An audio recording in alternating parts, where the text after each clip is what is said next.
La Terre, une planète de 4,5 milliards d'années en perpétuelle évolution. Avec ses continents qui se déplacent et s'entrechoquent, ses volcans en éruption, ses glaciers qui grandissent et rapetissent. Les multiples reflets de la croûte terrestre sont fascinants et ils recèlent d'incroyables mystères géologiques. Dans cet épisode, nous explorons l'Islande, la plus grande île volcanique de la planète.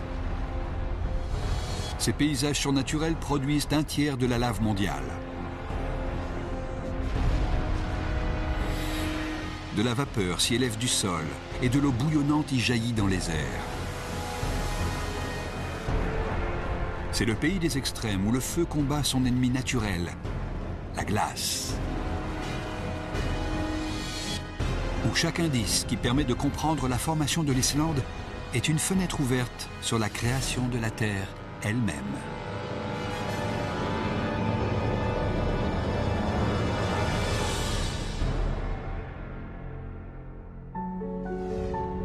Au milieu de l'océan Atlantique Nord se trouve l'Islande, une île solitaire d'à peine 500 km de large. Un foyer volcanique qui possède les merveilles géologiques les plus contrastées qui soient. Pour comprendre comment l'île s'est formée et pour appréhender les forces puissantes qui ont façonné ses reliefs, les scientifiques courent ces étranges paysages à la recherche d'indices. L'enquête commence ici, au sud-ouest de l'Islande, dans la plaine de Thingvellir. Cette large vallée traverse le centre de l'île. Une fissure la déchire sur toute sa longueur et compose un paysage totalement insolite.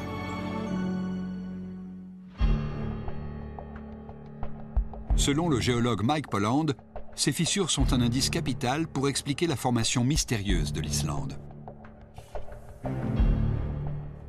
Je me trouve dans un endroit vraiment spectaculaire. On voit partout les traces d'une activité volcanique.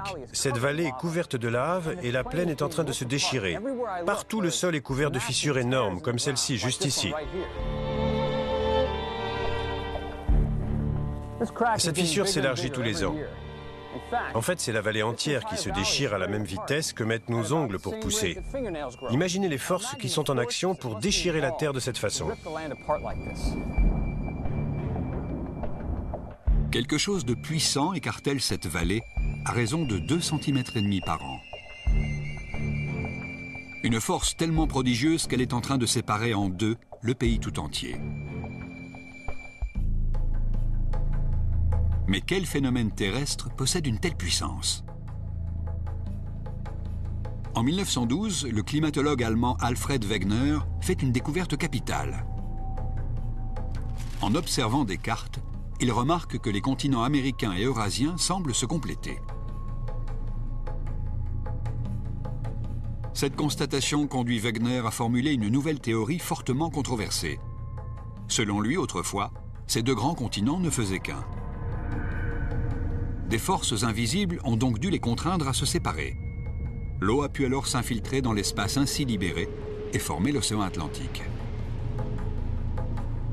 Cette hypothèse géniale constitue une étape majeure dans la compréhension du phénomène islandais.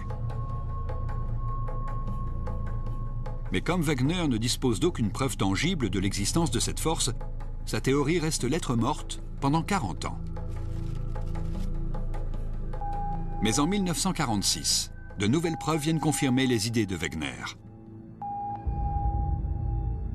La marine américaine, qui utilise une nouvelle technologie appelée image sonar, dresse pour la première fois la carte géographique du fond de l'océan Atlantique.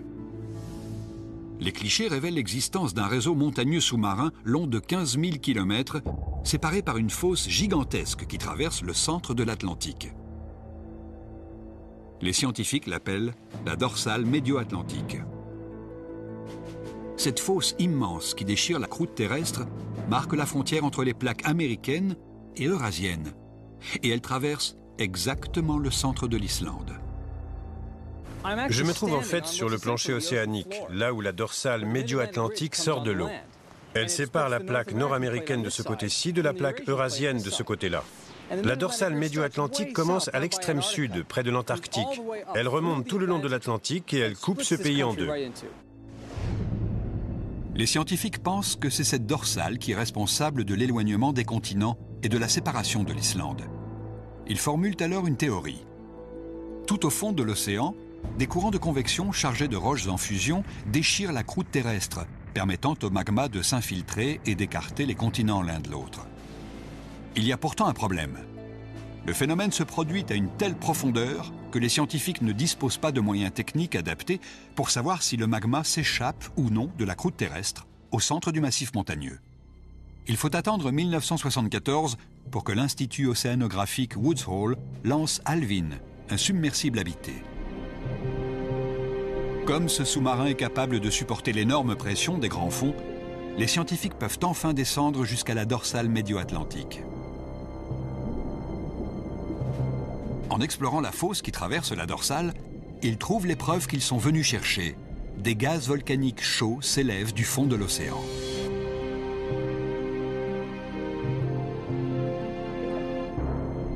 Cette découverte indique que la dorsale médio-atlantique est hautement volcanique. Tel un coin gigantesque inséré dans la croûte terrestre, elle est capable de séparer d'immenses masses continentales. La vallée fissurée de Thingvellir en Islande est le prolongement de la dorsale médio-atlantique. Le même processus qui éloigne l'Amérique de l'Europe se produit ici, sur Terre. Voici enfin la preuve qu'il existe une force suffisamment puissante pour expliquer pourquoi les fissures ne cessent de s'élargir et pourquoi l'Islande est de plus en plus grande. À mesure que la fosse s'élargit, elle ajoute de plus en plus de terre à l'Islande. Du coup, l'île s'allonge d'est en ouest à mesure que les plaques s'éloignent l'une de l'autre. En fait, l'île ne se déchire pas, elle se construit. L'enquête concernant la croissance de l'Islande révèle que les fissures dans la plaine de Thingvellir s'élargissent à la vitesse de 2,5 cm par an. Et les gaz chauds prouvent que les forces d'extension sont d'origine volcanique et qu'elles forment la dorsale médio-atlantique qui coupe l'Islande en deux. Pour les scientifiques, c'est ce qui explique le développement de l'île. Les courants de convection de roches chaudes coupent en deux la dorsale médio-atlantique. Du magma remonte pour combler les fissures. Et à mesure qu'il approche de la surface, il se refroidit, il durcit et forme un nouveau morceau de terre. Comme un tapis roulant en mouvement, le magma ne cesse de repousser les limites de l'Islande. Mais cela n'explique pas tout. Pourquoi l'Islande n'est-elle pas restée au fond de l'océan, comme le reste de la dorsale médio-atlantique? Il y a quelque chose d'étrange concernant l'intense activité volcanique de l'île. Cette portion de la dorsale est différente. Il s'y produit une activité volcanique beaucoup plus importante que dans la partie qui est au large, au milieu de l'océan Atlantique. Il s'agit maintenant de découvrir comment l'Islande a pu s'élever à 2500 mètres au-dessus du plancher océanique et devenir la plus grande île volcanique du monde.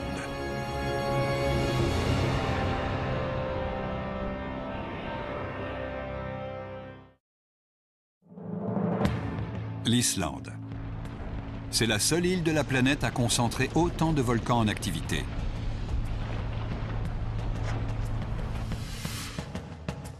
Les géologues veulent comprendre ce qui a forcé l'Islande à sortir de l'océan et ce qui entretient la fureur des volcans de cette terre désertique.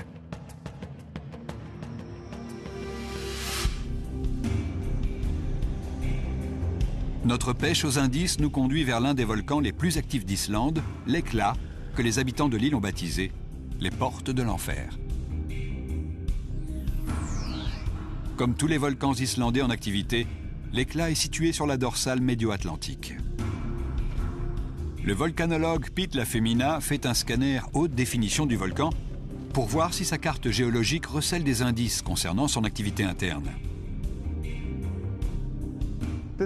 Ceci est un scanner laser terrestre. Et le laser produit une image 3D de la surface terrestre. Ce qui nous permet de voir des parties du volcan Hekla qu'on ne voit pas à l'œil nu. Le scanner révèle une fissure géante qui traverse le volcan de part en part. Elle est semblable à celle qui se trouve à Thingvellir.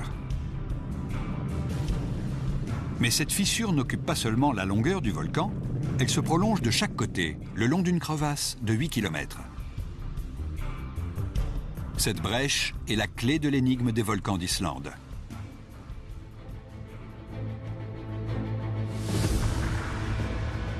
Quand le mont Hekla entre en éruption en l'an 2000, ce n'est pas juste le cône volcanique qui explose. C'est le sol tout entier qui s'ouvre sur les 8 km de la fissure. Une faiblesse créée par l'extension de la dorsale médio-atlantique. En géologie, ce phénomène porte un nom, fissure éruptive. Transpercée par le magma sous pression, la faille laisse échapper toutes les heures 22,5 millions de mètres cubes de roches en fusion qui inondent de lave les terres alentours. Ces fissures éruptives sont tellement énormes qu'elles peuvent changer radicalement le paysage en l'espace de quelques jours, allant même jusqu'à créer des montagnes, comme celle-ci. Vous pouvez voir ici, en direction du nord, l'endroit où la terre s'est ouverte et par où la lave est sortie. Cette fissure commence au nord et s'étire sur 8 km en traversant le volcan Hekla. On voit très bien l'énorme quantité de magma produite ici sur le volcan, surtout si on regarde les coulées de lave qui ont recouvert la terre. Et pour moi, c'est vraiment très intéressant parce qu'on a une grande quantité de matière éruptive produite en un temps très court. Et l'Hekla est un très bel endroit pour étudier. Mais qu'est-ce qui fabrique ces énormes quantités de lave rejetées au cours des éruptions? Pendant de longues années, la question est restée sans réponse. Jusqu'à ce que des géologues découvrent des pièces à conviction, emprisonnées à l'intérieur des roches. La composition des rochers ici en Islande est très différente de ce qu'on trouve ailleurs. En ramenant cette pierre au labo, on aura une idée précise des conditions dans lesquelles elle s'est formée, soit dans les profondeurs de la terre, soit près de la surface. Cette pierre est un ancien morceau de lave fondu qui a été expulsé par l'un des volcans. Des analyses révèlent un taux exceptionnellement élevé de lanthium et de césium. On ne trouve ces métaux rares que dans le magma issu des grandes profondeurs de la Terre.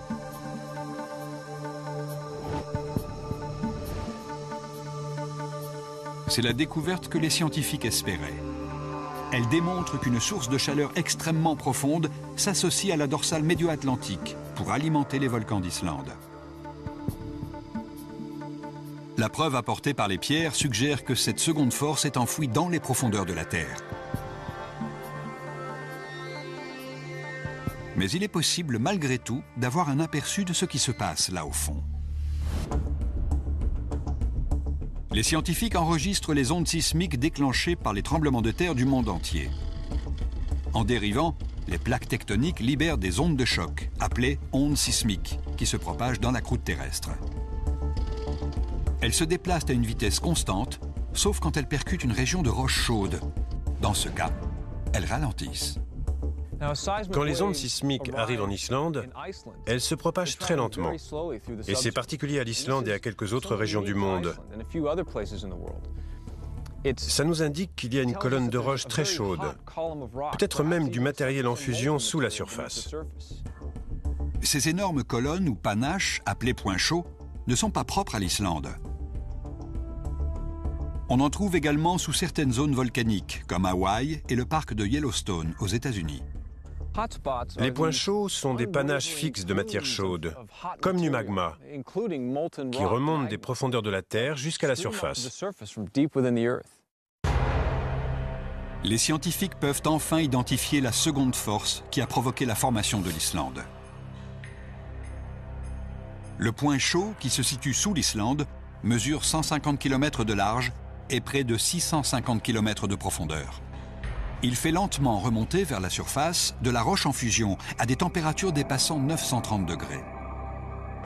Le magma pousse la croûte terrestre et s'échappe en surface sous forme de lave. Notre enquête a donc permis d'identifier les deux forces colossales qui ont façonné l'Islande. La dorsale médio-atlantique et le point chaud islandais. Il y a des millions d'années, la dorsale médio-atlantique dérive lentement vers l'est en direction du point chaud islandais. Ils finissent par se rencontrer et depuis, ils entretiennent un partenariat meurtrier. Les conséquences? La formation d'un redoutable monstre capable de cracher du magma dans des proportions gigantesques. À mesure que la dorsale médio-atlantique se déchire, les matières qui sont au-dessous sont soumises à une décompression et entrent alors en fusion. La décompression libère simplement la pression d'une masse de roche. C'est comme quand on ouvre une canette de soda ou une bouteille de champagne. La disparition d'une telle pression provoque la fusion de la roche. Le point chaud transporte de la chaleur de l'intérieur de la Terre vers la surface et provoque aussi la fusion. C'est cette conjugaison de la décompression des roches et l'arrivée de chaleur en provenance directe du centre de la Terre qui produit cette énorme quantité de magma. Cette incroyable rencontre de la dorsale médio-atlantique et du point chaud provoque le développement d'une montagne dans l'océan qui, à mesure qu'elle s'élève vers la surface, donne naissance à l'Islande. Selon les scientifiques, l'émergence de l'Islande s'est produite il y a 20 millions d'années, mais ils ne peuvent qu'imaginer ce qui s'est passé. Mais voilà que le 14 novembre 1963, au large des côtes méridionales de l'Islande, le monde assiste en direct à la réplique de la naissance spectaculaire de l'Islande. Une colonne de pierre et de cendres jaillit de l'océan à 5600 mètres de hauteur. Elle est tellement haute qu'elle est visible à 110 km à la ronde jusqu'à Reykjavik, la capitale islandaise. Une nouvelle île se forme sous les yeux du monde entier. Les scientifiques l'appellent Surtsey, en référence au dieu du feu, Surt. Située à 30 km de l'île principale, la petite île de Surtsey est désormais un pôle d'attraction pour les géologues. Pour le professeur Lafemina, qui étudie la formation de l'Islande, c'est une mine de renseignements.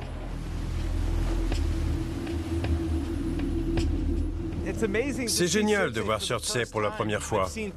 J'ai vu des photos aériennes. Mais me retrouver ici et la voir de près, étudier sa géologie, c'est vraiment impressionnant.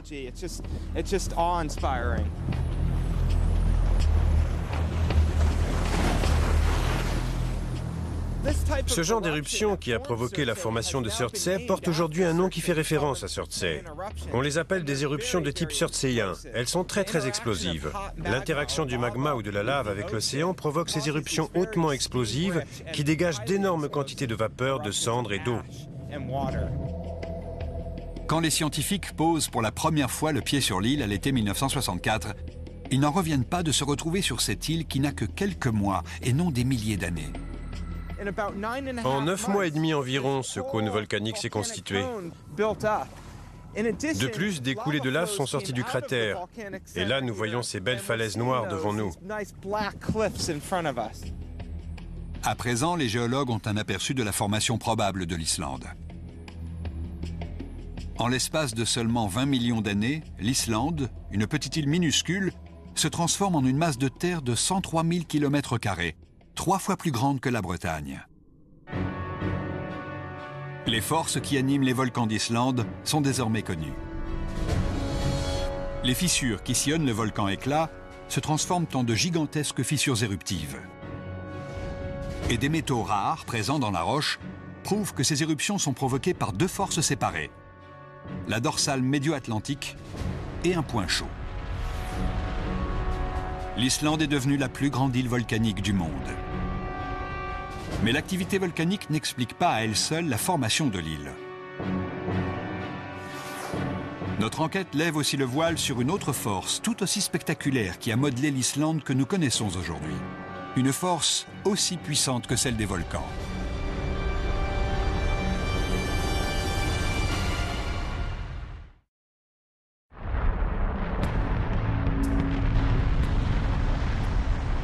Si l'Islande est née du feu, elle devrait ressembler à d'autres îles volcaniques, comme Hawaï ou Tahiti. Mais autre chose est à l'œuvre ici, qui donne à l'Islande la forme si particulière qu'elle possède aujourd'hui. Le contour de l'île est un indice supplémentaire pour expliquer la formation de l'Islande. Une force extraordinaire a creusé des fjords profonds sur la côte septentrionale de l'île. Mais de quelle force s'agit-il ?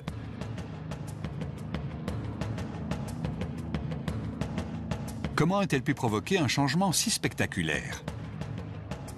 Il existe un suspect tout désigné présent un peu partout sur l'île. Comme son nom l'indique, l'Islande, le pays de la glace, en a longtemps été recouverte.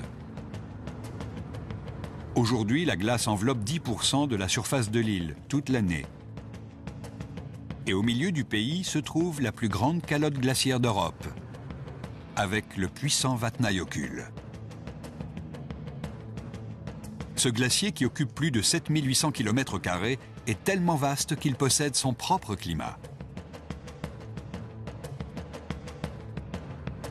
D'une épaisseur d'environ 1 km, il écrase le sol comme une gigantesque dalle de pierre.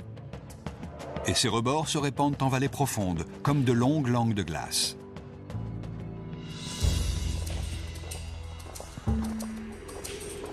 Le spécialiste des glaciers, Matthew Roberts, enquête sur la façon dont la glace parvient à creuser la roche. Et il découvre le rôle qu'elle a joué dans le passé de l'île.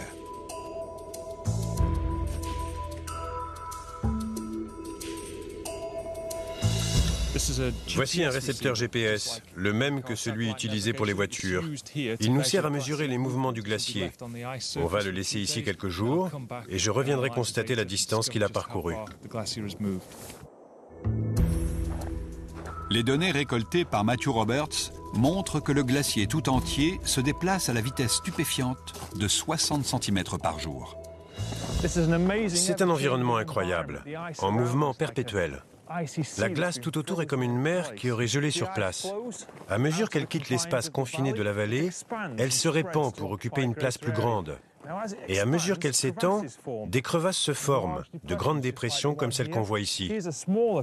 Voici une crevasse plus petite. Il arrive parfois qu'on les entende craquer quand elles s'ouvrent. Et même le glacier produit parfois une sorte de grondement. Ces signes sont la preuve que le glacier est vivant et qu'il avance tout doucement. Vatnajökull est l'une des calottes glaciaires les plus grandes de l'hémisphère nord. En glissant vers la vallée, l'énorme masse de glace pèse de tout son poids, environ 1000 tonnes par mètre carré. Le professeur Roberts pense que ce mastodonte est assez puissant pour éroder la roche, et il dispose même de preuves capitales qui vont dans ce sens. Voici un exemple parfait de la puissance de l'érosion glaciaire. Ce rocher a dû être piégé à la base du glacier et à mesure que la glace se déplaçait, elle a fini progressivement par éroder le rocher et par produire ces marques distinctives qu'on appelle des stries. On peut même donner la direction dans laquelle la glace se déplaçait. Si je prends une pierre, je peux faire une démonstration. Imaginons que ceci soit la base du glacier et que la pierre prisonnière de la glace soit entraînée à mesure que le glacier se déplace. Elle produit ces traces caractéristiques à la surface du glacier. Ça produit le même effet que du papier de verre frotté sur du bois. Le phénomène d'érosion qui affecte ce rocher est le même, mais à une échelle beaucoup plus grande, que celui qui se produit sur le sol de ces vallées. Le glacier est en train de creuser le paysage et de fabriquer des dépressions et des cuvettes caractéristiques qui étaient autrefois remplies de rochers, ce qui témoigne de la puissance érosive d'un glacier. Les anciens fjords de la côte nord ont la même forme en cuvette, ce qui indique qu'ils étaient autrefois remplis de glace. Les scientifiques savent aujourd'hui qu'il y a environ 1,5 million d'années, un changement de l'orbite terrestre et de l'angle d'inclinaison de son axe provoque le refroidissement de la planète.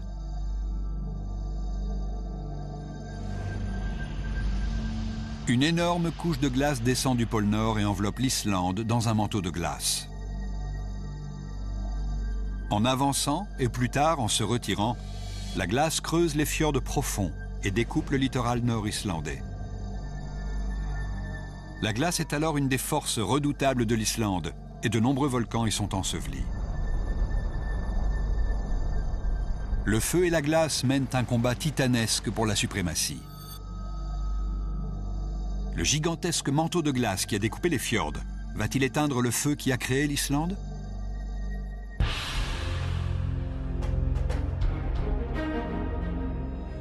Le premier élément de réponse à cette question se trouve dans une ancienne vallée située à 8 km à l'ouest du glacier. Le sol de la vallée est jonché de centaines de rochers géants, mais c'est surtout leur provenance qui intéresse le professeur Roberts. Ces rochers nous donnent un aperçu de la formation de ce paysage. Ces rochers forment un tas. Et le plus intéressant, ils sont arrondis. Ce qui prouve qu'ils ont été roulés et emportés par une force puissante. On voit aussi des rochers plus petits coincés au milieu. Ça ne fait aucun doute que c'est de l'eau courante qui est la cause de tout ceci. Mais pas comme celle qui coule dans cette rivière qu'on voit là-bas. Il s'agissait d'une eau avec un débit beaucoup plus rapide et beaucoup plus important qui aurait inondé la vallée tout entière. Matthew Roberts a une hypothèse extraordinaire pour expliquer ce qui s'est produit ici. À une époque très lointaine, une inondation cataclysmique de 30 mètres de haut envahit cette vallée. Elle est tellement puissante qu'elle emporte ces rochers géants comme des cailloux dans un ruisseau avant de les larguer sur ce site. Mais d'où peut bien provenir une telle quantité d'eau? Selon Matthew Roberts, l'inondation vient du puissant glacier Vatnajökull et il part à la chasse aux indices. Pour explorer une étendue aussi vaste, le professeur Roberts emprunte la voie des airs.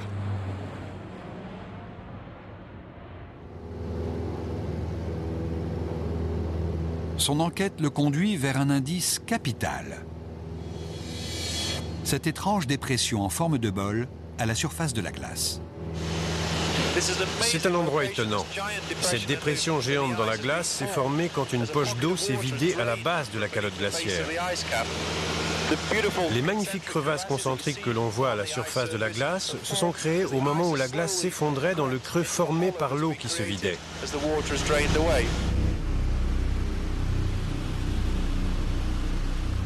Sous la glace, un processus impressionnant est en train de se produire. Du magma et de la vapeur d'eau font fondre le glacier par en dessous. L'eau fondue s'accumule dans une immense cuvette au sommet du volcan. La cuvette se remplit peu à peu, mais dans le même temps, la glace alentour devient de plus en plus instable. Des fissures apparaissent dans la cuvette de glace.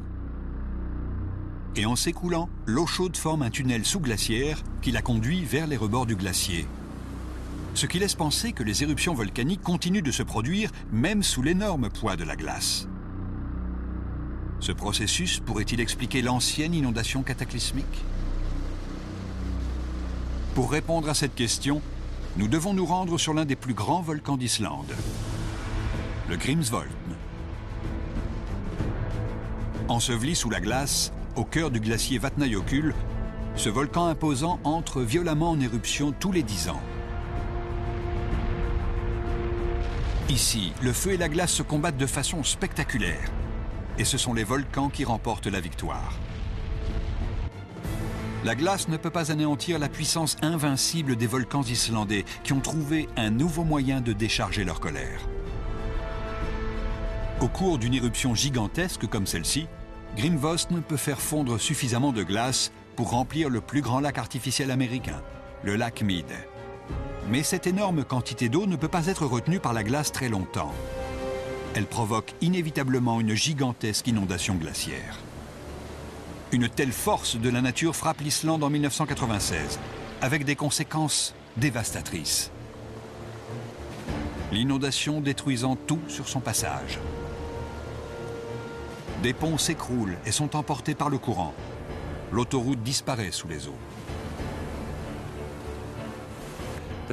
L'inondation à son maximum a atteint un pic de 54 000 mètres cubes par seconde. C'est un débit considérable qui correspond au débit de l'Amazone en été.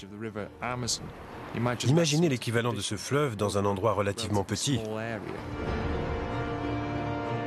La force considérable de l'eau emporte des glaciers grands comme des immeubles de 4 étages.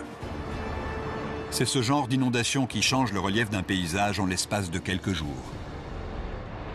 Le pouvoir érosif du courant peut provoquer l'érosion d'un nombre considérable de roches, voire même les fracasser sous la forte pression de l'eau qui a été créée.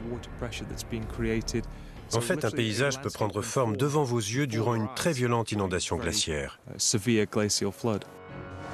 L'histoire du paysage étrange de l'Islande se reconstitue peu à peu. Les stries sur les rochers prouvent que la glace est une force redoutable qui a découpé la côte si caractéristique de l'Islande. Des rochers éparpillés dans une vallée désertique témoignent des inondations cataclysmiques du passé. Et les dépressions dans la glace confirment que les volcans islandais ne peuvent pas être étouffés. Mais il y a 12 000 ans, le vaste manteau de glace se retire et l'Islande est libérée de son emprise hivernale.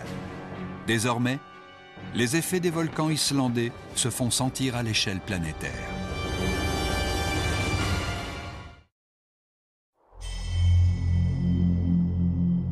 Pendant des milliers d'années, les volcans islandais mènent un combat titanesque avec la glace.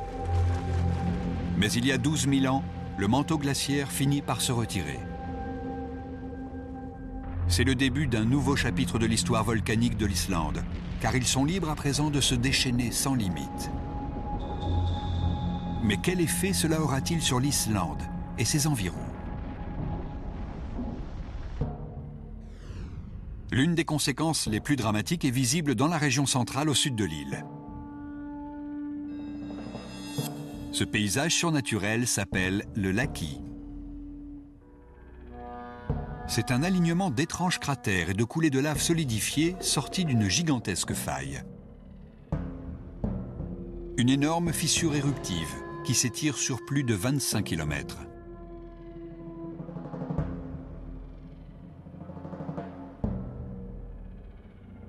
Le volcanologue Thordarson mène son enquête à Laki, le site de l'une des plus grandes éruptions de l'histoire, et qui a eu des conséquences catastrophiques pour la planète entière. La fissure de Laki s'étend depuis le sud-ouest ici, continue en un alignement de cônes jusqu'au mont Laki qui a été coupé en deux pendant l'éruption. Elle se poursuit plus loin vers le nord-est jusqu'à la lisière des glaciers là-bas. Des témoins oculaires ont pu dater l'éruption très précisément, 1783. C'est l'une des années les plus désastreuses de l'histoire de l'Islande. Les retombées volcaniques provoquent la perte des récoltes sur toute l'île. 75% du bétail est décimé, provoquant une famine terrible qui tue 10 000 personnes. Et mystérieusement, au même moment, le reste de l'hémisphère nord est victime de températures anormalement basses. Il fait en moyenne 1 degré de moins que la normale, et l'hémisphère nord se couvre de glace. La mer du Nord gelait le long des côtes hollandaises. Du coup, les gens se rendaient d'un village à l'autre en patinant le long de la côte. Et cet hiver-là, il y a eu de la glace sur le Mississippi jusqu'à la Nouvelle-Orléans.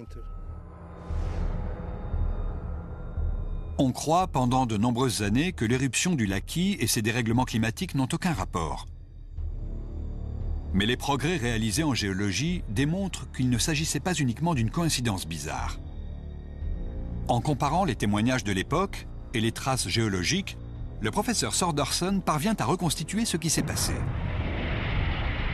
Il découvre que l'éruption a commencé par une explosion le matin du 8 juin 1783. Des pierres sont projetées dans les airs et la Terre s'ouvre sur plus d'1,5 km. Mais ce n'est que le début. 3 jours plus tard, une seconde éruption déchire la Terre, suivie d'une troisième, puis d'une quatrième, d'une cinquième. Au total, la Terre s'ouvre le long de 10 grandes fissures dans la croûte terrestre, rejetant sans interruption de la lave pendant plus de 8 mois. Les quantités colossales de lave qui sont expulsées auraient enseveli Manhattan à une profondeur de 260 mètres. Mais comment une éruption sur cette petite île isolée peut-elle provoquer des catastrophes climatiques à des milliers de kilomètres? C'est un mystère. Les preuves sont cachées à l'intérieur de ces rochers.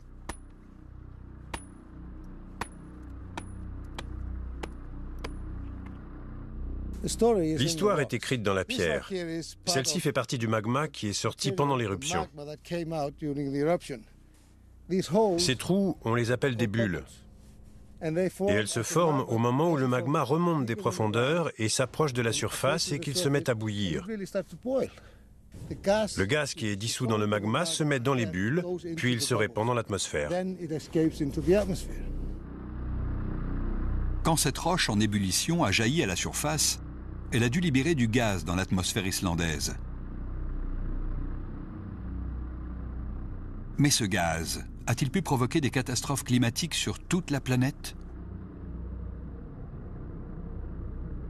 Il est possible de retrouver l'identité de ce gaz dans la structure microscopique de la roche.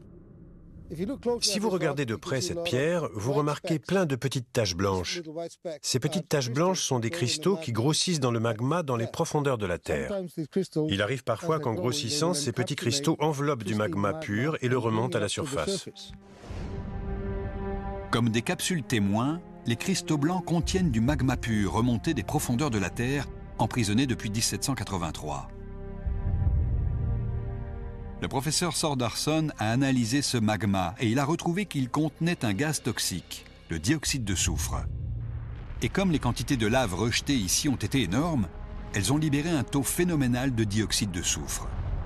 100 millions de tonnes de gaz ont été propulsées dans l'atmosphère.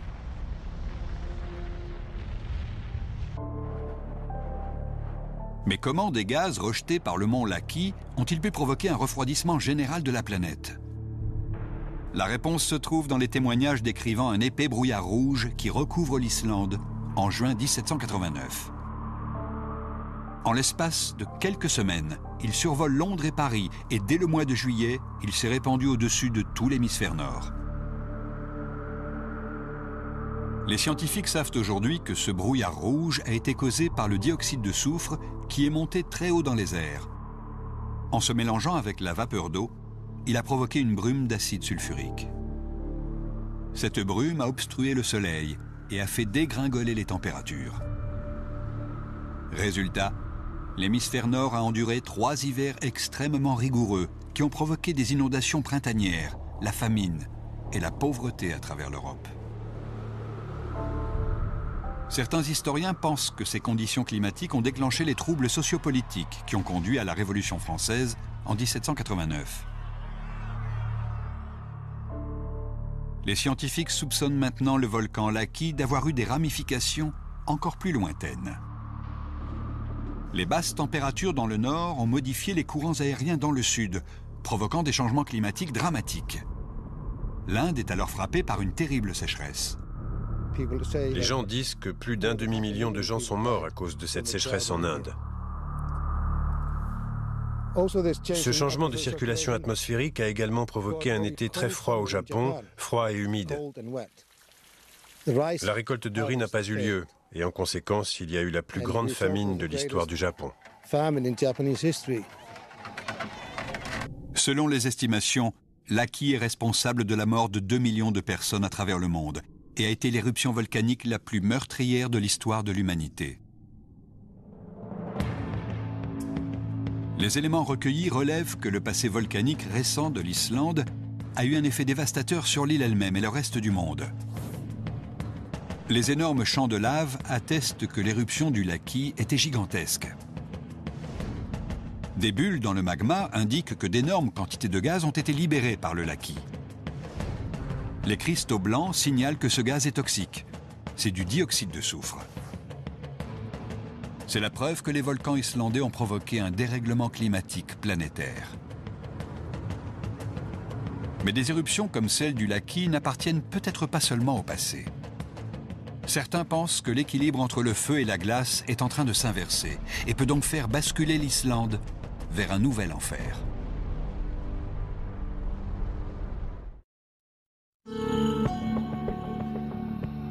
Les preuves s'accumulent et indiquent que l'Islande pourrait devenir l'île la plus meurtrière de la planète.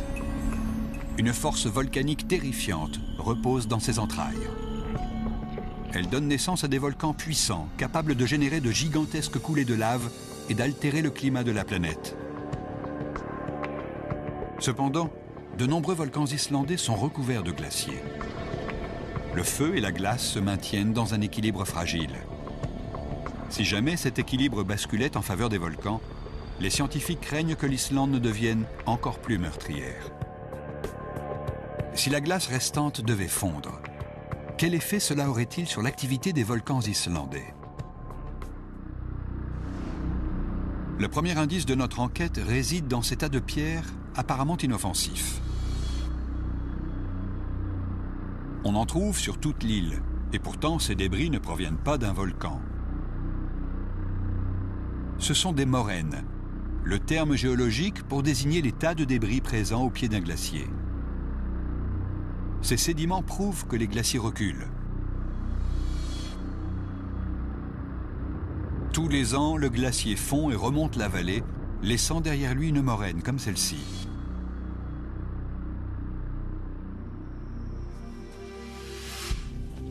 Voilà 10 ans que le professeur Roberts étudie le glacier Vatnajökull et il ne peut que constater cette tendance dramatique. Le glacier a reculé à une vitesse incroyable. Depuis que je visite cette région, j'ai remarqué des changements énormes. La glace s'est retirée d'environ 60 mètres tous les ans. Ce lac ici était autrefois couvert de glace. Je l'ai vu fondre petit à petit et j'ai vu cette moraine se former et toute la vallée se dénuder presque entièrement.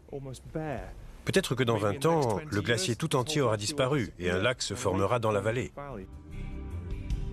Les glaciers d'Islande sont en train de fondre à une vitesse sans précédent. Avec 5% des calottes glaciaires d'Islande qui fondent depuis 40 ans, la question que les scientifiques se posent concerne les effets de ces fontes rapides sur les volcans qui se trouvent dessous.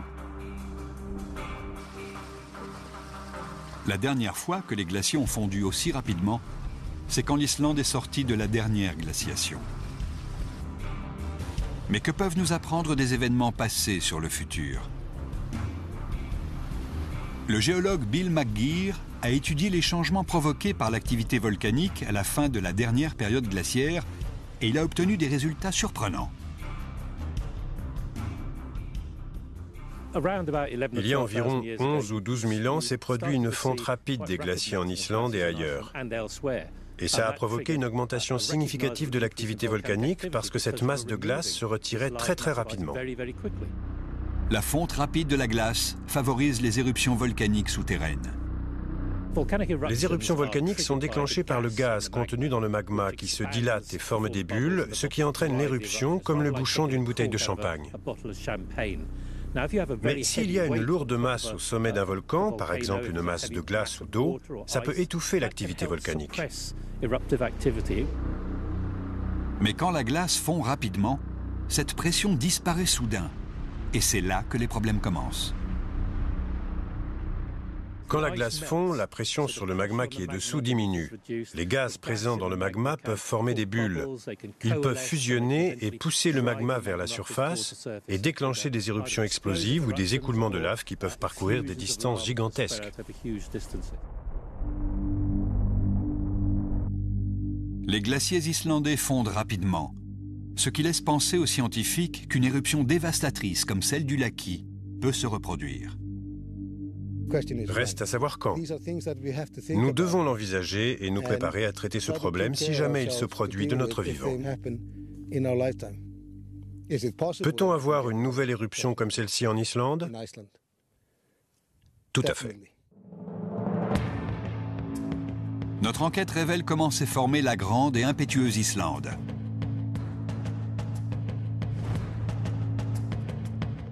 Les fissures dans la plaine de Þingvellir et les traces de métal dans les roches indiquent comment la dorsale médio-atlantique et un point chaud ont uni leurs forces pour créer une puissance volcanique colossale.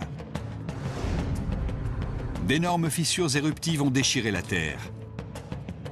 Grâce à ces millions de tonnes de lave, l'Islande s'est formée rapidement. Les fjords profonds de la côte nord sont la preuve qu'un manteau glaciaire géant a érodé le sol et que les volcans étaient autrefois ensevelis sous la glace contre laquelle ils menaient un combat titanesque. Les rochers éparpillés dans une vallée ancienne démontrent que le feu a été victorieux et a provoqué des inondations cataclysmiques.